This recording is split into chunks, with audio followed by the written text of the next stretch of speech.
with my college football schedule preview and point spread prediction videos. Today I'll be doing the Indiana Hoosiers. Indiana's non-conference schedule is really the same as the last season. It's about as easy as it gets. They play three little teams. Old Dominion, which is a group of five team, and Kennesaw and Indiana State, which are FCS teams. These are three guaranteed wins for Indiana. But the conference schedule is quite a bit different than it was last year. They have five different conference opponents. So last year they played Northwestern, Nebraska, Ohio State, Washington, and Michigan. And instead, this year they will play Illinois, Iowa, Oregon, Penn State, and Wisconsin. And I think that makes it a tougher conference schedule. Indiana replacing Ohio State and Michigan with Oregon and Penn State, I don't really think is going to help them. And Indiana not getting to play at Northwestern, I think makes it worse because the five no conference opponents are all better than Northwestern is, and none of them are going to be guaranteed wins for Indiana. And I think Indiana having to play Illinois this year makes it tough because even though Curt Cignetti won the Coach of the Year award this past season because he took a garbage program, Indiana, to 11 wins this past season. Illinois' head coach Brett Bielema did almost as impressive of a coaching job as Cignetti did because Illinois, before the season began, was expected to either finish last or near last in the Big Ten, and he got them to 10 wins, including a bowl win over South Carolina that in the second half of the season was one of the hottest teams in the country.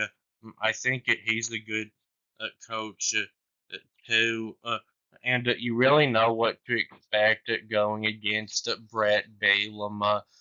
He likes to run the football most of the time, and he tries really hard to develop a good defense and build a strong offensive line.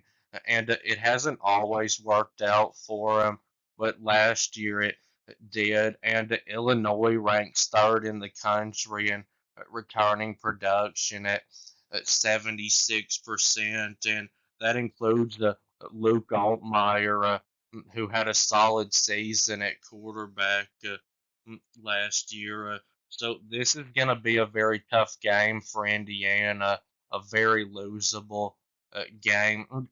And Indiana's first bye week, even though it comes in between two road games in a row, Iowa and Oregon, I think it comes at a bad time because Oregon is a game that I don't really think Indiana has much of a chance of winning, especially not on the road.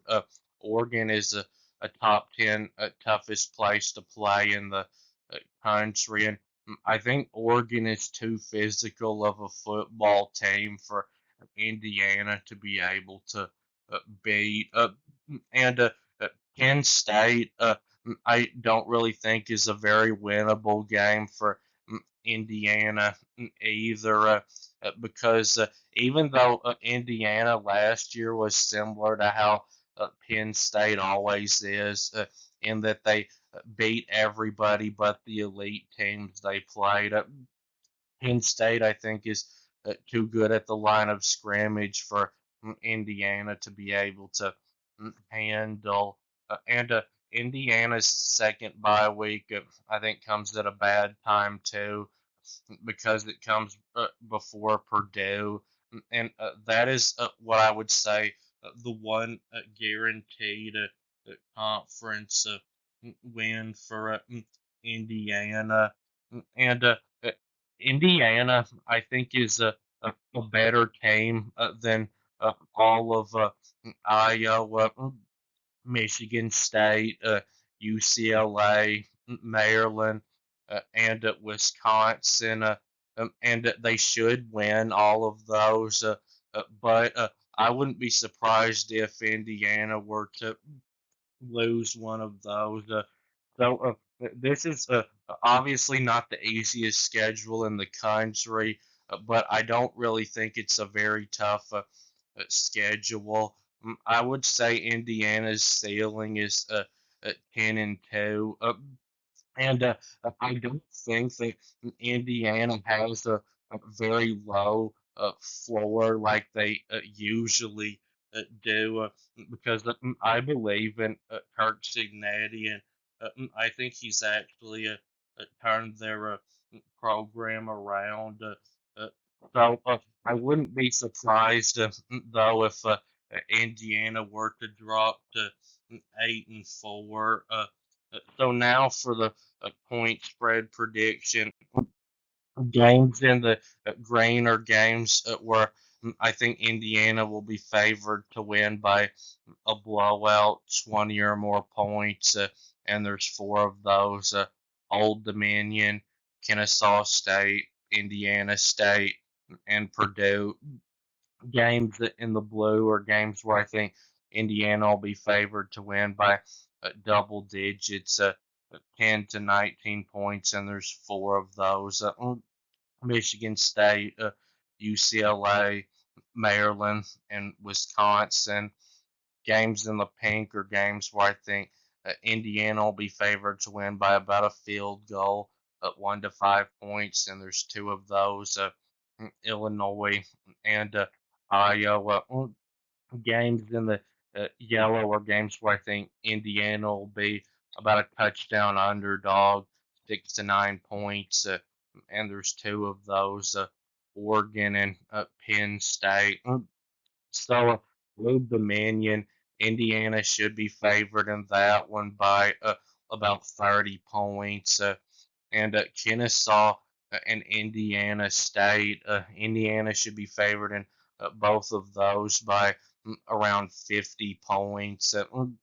And Purdue, Indiana should be favored in that one by about 20 points. And Illinois, I think Indiana will be favored by, I'll say, 3 points. But if that was a road game, I think Indiana would be an underdog. And Iowa, that's in the pink because it's on the road. It'd be in the purple if it was a home game, which would mean Indiana would be about a touchdown favorite. But I'll say Indiana will be favored by like 5 points in that one. And Michigan State and UCLA and Wisconsin. I think Indiana will be favored in all of those by around 10 points. And Maryland, I think the spread will be about 14 points. And Oregon and Penn State, I think Indiana will be about a 9 point underdog in both of those. But if Indiana turns out to not be anywhere near as good as they were this past season, those will probably be orange games, which would mean that Indiana would be a double digit underdog. But that will be it with this video. Please subscribe. Thanks for watching, and I'll be back soon.